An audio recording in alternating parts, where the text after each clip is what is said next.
দুনিয়ার জীবনকে প্রাধান্য দেয়া যাবে না। ওয়া মা হাযিহিল হায়াতুদ দুনিয়া ইল্লা মাতাউল গুরুর, সম্পূর্ণ মরীচিকা। মরীচিকা দেখেছেন? দুনিয়ার জীবন যে কি জিনিস, যারা আল্লাহর পথে পরীক্ষার সম্মুখীন হয়েছে ওরা জানে। মানে কিচ্ছু না, মানে মুহূর্তে আল্লাহ পাক ইহকাল পরকালের ফয়সালা করে ফেলবে। আমরাও বুঝবো, এটা আমরা বুঝবো না এমন নয়। ইয়াং ছেলে রাস্তায় যাচ্ছে, বাইক নিয়ে খুব দাবরানি দিচ্ছে, আছে না? হঠাৎ অ্যাক্সিডেন্ট, ডেড, স্পট ডেড। এটা দুনিয়ার জীবনটা। সারা জীবন দুনিয়ার পিছনে ছুটেছে, শেষ বয়সে হতাশ, কিছুই পেলাম না। পাবে না, কারণ আল্লাহর পথে না চললে শেষ বয়সে গিয়েও কিছু পাবেন না। যন্ত্রণা, হতাশা, গ্লানি ছাড়া। তখন দেখবেন আত্মহত্যা করে শেষ, ডেড। দেখবেন অনেক প্রতাপশালী বাচ্চা বড় বড় লেকচার দিচ্ছে, হঠাৎ রাস্তায় হাঁটতে হাঁটতে ডেড। সারাদিন রাত জেনা করেছে, মদ খেয়েছে, জেনা ছড়িয়েছে সমাজে, নগ্নতা, অশ্লীলতা ছড়িয়েছে, ভাইরাস, মহামারী দিয়ে শেষ। দুনিয়ার জীবন কি জীবন! চোখের সামনে অহরহ এগুলো ঘটনা দেখছি আমরা।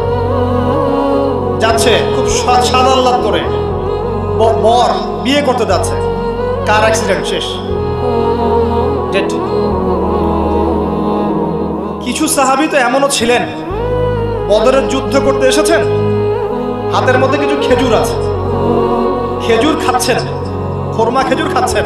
তখন নবী সাল্লাল্লাহু আলাইহি ওয়াসাল্লাম দাঁড়িয়ে ভাষণ দিচ্ছেন যে ওয়াসাবিকু ইলা মাগফিরাতিম মির রাব্বিকুম ওয়া জান্নাহ। ওই যে আয়াতটা আছে, তোমরা এগিয়ে চলো তোমাদের রবের ক্ষমার দিকে এবং জান্নাতের দিকে। আরদুহা কাআরদিস সামাই ওয়াল আরদ, যার প্রশস্ততা আসমান এবং জমিনের সমান। সাহাবী খেজুর খেতে খেতে খেজুরটা ফেলে দিলেন। আরেকজন সাহাবী জিজ্ঞাসা করলেন যে খেজুরটা ফেলে দিলেন কেন? তিনি বলছেন এই খেজুরগুলো খেতে অনেক সময় লেগে যাবে। নবী সাল্লাল্লাহু আলাইহি ওয়াসাল্লাম এমন কথা বলেছেন, এটা শোনার পরে আমি আর 1 সেকেন্ড নষ্ট করতে যাচ্ছি না। খেজুর ফেলে দিয়ে যুদ্ধে ঝাঁপিয়ে পড়লেন, দেন শহীদ হয়ে জান্নাতে চলে গেলেন। তারাও তো মৃত্যুর স্বাদ গ্রহণ করেছেন, তাই না? সুমাইয়া রাদিয়াল্লাহু আনহা, আবু জাহেল তাকে নির্যাতন করছে, তার লজ্জাস্থানে বর্ষা ঢুকিয়ে দিয়ে, চিন্তা করতে পারেন, লজ্জাস্থানে বর্ষা নিক্ষেপ করে হত্যা করল। সুমাইয়া রাদিয়াল্লাহু আনহা দেখতে কালো বর্ণের, চেহারা সুন্দর নয়, হয়তো বা আপনার মতো সুন্দর নয়, জান্নাতে এখন হাসছে ইনশাআল্লাহ। তার স্বামী ইয়াসের, আবু জাহেল তাকে পিটাতে মেরে ফেললো, সে মারা গেল, শহীদ হয়ে গেল। অনেক ওলামায়ে কেরামকে, ইমাম, মুস্তাহিদ, মুহাদ্দিস দেখবেন সারাটা জীবন এত মেহনত করেছেন দিনের জন্য, বিয়ে শাদী করার সময় পান নাই। এমনও আছেন ইমাম এবং মুহাদ্দিস, জীবন তো তাদেরও ছিল। শুধু সাহাবী কেন, তাবেঈদের দিকে তাকান, তাবেঈন তাকান, আমাদের 4 ইমামের দিকে তাকান। আবু হানিফা রাহিমাহুল্লাহ শেষ বয়সে জেলখানায়, কথিত আছে বিষ প্রয়োগে তাকে হত্যা করা হয়েছে। তার টাকার অভাব ছিল না, তিনি কিন্তু আমার মতো হতদরিদ্র ছিলেন না। আল্লাহ পাক তাকে সম্পদও দিয়েছিলেন, সমস্ত সম্পদ বিলিয়ে দিয়েছেন দিনের জন্য। ইমাম শাফিঈ রাহিমাহুল্লাহ, তার দিকে তাকান। আহমদ বিন হাম্বল রাহিমাহুল্লাহ, তার দিকে তাকান। তাকে পিটানো হচ্ছে আর বাগদাদের রাস্তায় ঘোরানো হচ্ছে, কারণ সমাজের মানুষ ফতোয়া দিয়েছে একটা, তিনি ফতোয়া দিয়েছেন আরেকটা। ওই যে হিল্লা প্রথা, ঠিকা বিবাহ নিয়ে তিনি বলছেন, ইলামু ইয়া আহলা বাগদাদ, হে বাগদাদের মানুষরা জেনে রাখো যে আমি কোশ্চিনকালেও এই প্রথাকে জায়েজ করলাম না। তোমরা চিনে রাখো যে আমার নাম আহমদ। জীবন তাদেরও ছিল। ইমাম মালিক রাহিমাহুল্লাহ, তাকে এত মার দেওয়া হয়েছিল, হাত বাঁধতে পারতেন না নামাজের মধ্যে, নামাজে হাত বাঁধতে পারতেন না। সাহাবীদের থেকে নেন, তাবেঈ থেকে নেন, তাবেঈ থেকে নেন, মুস্তাহিদ ইমাম থেকে নেন, দুনিয়ার জীবন তারাও কিন্তু ভোগ করেছেন, আর আমরাও ভোগ করছি। আমাদের ভোগের সিস্টেমটা দেখেন, তাদের ভোগের সিস্টেমটা দেখেন। আমরা বাঁচছি দুনিয়ার জন্য, তারা বেঁচেছে পরকালের জন্য। আমরা দুনিয়ায় বাঁচছি দুনিয়ার জন্য, দুনিয়ার একটা চাকরি, একটা ব্যবসা, একটা পরিবার, একটা স্ট্যাটাস, বাড়ি গাড়ি, টাকা কড়ি, সম্পত্তি, এগুলোর জন্য। কিন্তু তারা বেঁচেছেন আল্লাহর জন্য, পরকালের জন্য। যে ব্যক্তি দুনিয়ার জন্য দুনিয়া করে আল্লাহ পাক তাকে ইহকাল পরকাল দুটোই নষ্ট করে দিবেন। যে ব্যক্তি পরকালের জন্য দুনিয়া করবে আল্লাহ পাক তার দুনিয়া গুছিয়ে দিবেন, আখিরাতও গুছিয়ে দিবেন ইনশাআল্লাহ। প্রথম কথা হচ্ছে যে দুনিয়ার জীবনকে প্রাধান্য দেওয়া যাবে না। দুনিয়ার জীবনের প্রতিটা কাজ আপনি একটা উদ্দেশ্যেই করবেন, সেটা হচ্ছে আল্লাহ সন্তুষ্ট। বিয়ে শাদী করেছি কেন?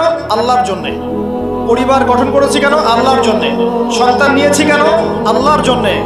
দিন শিখেছি কেন? ইলম শিখেছি কেন? আল্লাহর জন্যে। চাকরি কেন করি? আল্লাহর জন্যে। প্রতিটা কাজ ইবাদত হবে যদি আপনি মুহাম্মদ সাল্লাল্লাহু আলাইহি ওয়াসাল্লামের তরিকা মেনে চলেন।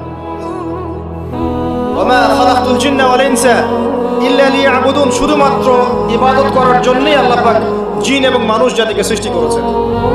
আপনাকে আল্লাহ পাক এই হায়াতটা দিয়েছেন। এখন বাকি সময়টা চিন্তা করেন, আগামী 30-40 বছর কিভাবে কাটাতে চান?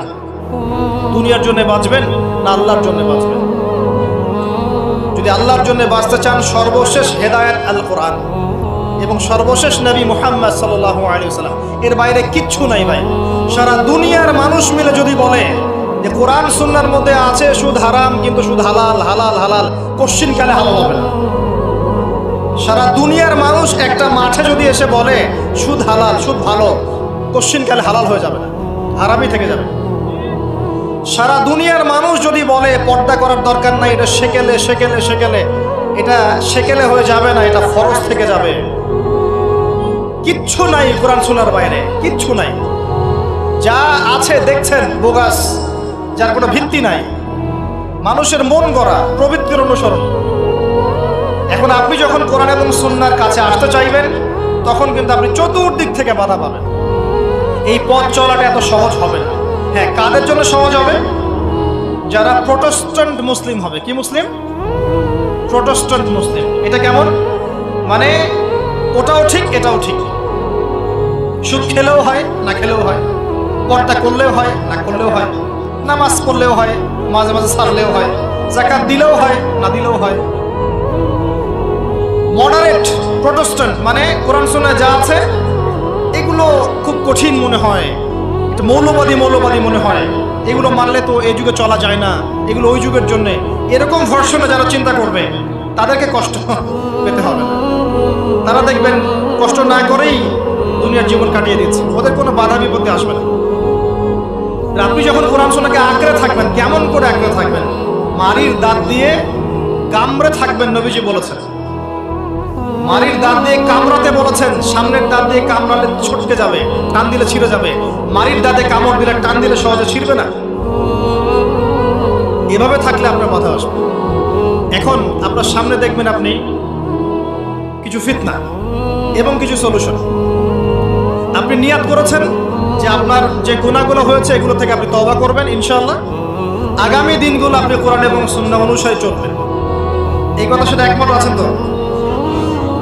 এখন চলতে গিয়ে দেখবেন যে আপনি কিছু স্পষ্ট বিষয় দেখতে পারবেন যেগুলোর সাথে আসলে কোরআন সুন্নাহর খুব একটা মিল পাওয়া যাবে না। আপনি দেখবেন স্পষ্ট শিরক করছে মুসলিমরা, আপনি দেখবেন স্পষ্ট বেদাত করছে, আপনি দেখবেন হারাম খাচ্ছে। মুসলিম যুবকরা মাদক, পর্নোগ্রাফি, জেনা, ফ্রি মিক্সিং, আপনার জুয়া, ক্যাসিনো, এই যে আপনার টিকটক প্রজন্ম, এগুলো নিয়ে ব্যস্ত আছে। আপনি স্পষ্ট দেখবেন মেয়েরা বেহায়ের মতো ঘুরে বেড়াচ্ছে। আপনি স্পষ্ট দেখবেন যে আপনি হালালে থাকলে চাকরি পাচ্ছেন না। আপনি স্পষ্ট দেখবেন পরিবারের লোকজন কথা শোনে না। আপনি এমনও দেখবেন ওলামায়ে কেরামের মাঝে ঐক্য নেই, এমন দেখবেন। আপনি এমনও দেখবেন যে মানুষ দিনকে দুনিয়ার বিনিময়ে বিক্রি করে দিচ্ছে। আর এমন দেখবেন যারা আপনার উপরে আছে তারা দিন সম্পর্কে তেমন কোনো জ্ঞান রাখে না। এমন জটিল পরিস্থিতিতে আপনি কি করবেন তখন? এরপরে আপনি যখন বিশ্বের দিকে তাকাবেন তখন দেখবেন বিশ্বের সমস্ত পরাশক্তিরা ঐক্যবদ্ধ ইসলামের বিরুদ্ধে। বিশ্বের সমস্ত বড় বড় পরাশক্তিরা ঐক্যবদ্ধ ইসলামের বিরুদ্ধে। দেখবেন আপনি ইসলামের কোনো খিলাফা নাই, দেখবেন কোনো ইমাম নাই, কোনো আমির নাই, কোনো জামাআ নাই। দেখবেন আপনি সেই রকম সলফে সালেহিনদের যুগের মতো শৌর্য, বীর্য, ব্যক্তিত্ব, গায়রাত কিছু নেই। মনে হবে যেন আমরা দাসত্বের শৃঙ্খলা আবদ্ধ হয়ে গেছে। তখন আপনি কষ্ট পাবেন মনে মনে। আপনার মধ্যে ঈমান থেকে থাকলে আপনি কষ্ট পাবেন, ভেতর থেকে কষ্ট ফিল করবেন। যদি প্যারালাইজড রোগী হয়ে থাকেন তাহলে কষ্ট ফিল করবেন, চেতনা থাকে দিনের, কষ্ট ফিল করবেন। তখন আপনার স্ট্রাগল শুরু হবে। তখন আল্লাহ যদি আপনাকে বুঝ দেন, আল্লাহ দেখবেন আপনি কি করেন। আপনার মেধা দিয়ে আল্লাহ কি করেন, আপনি কি করেন, আপনার অর্থ দিয়ে আপনি কি করেন, আপনার হায়াতটা দিয়ে আপনি কি করেন, আপনার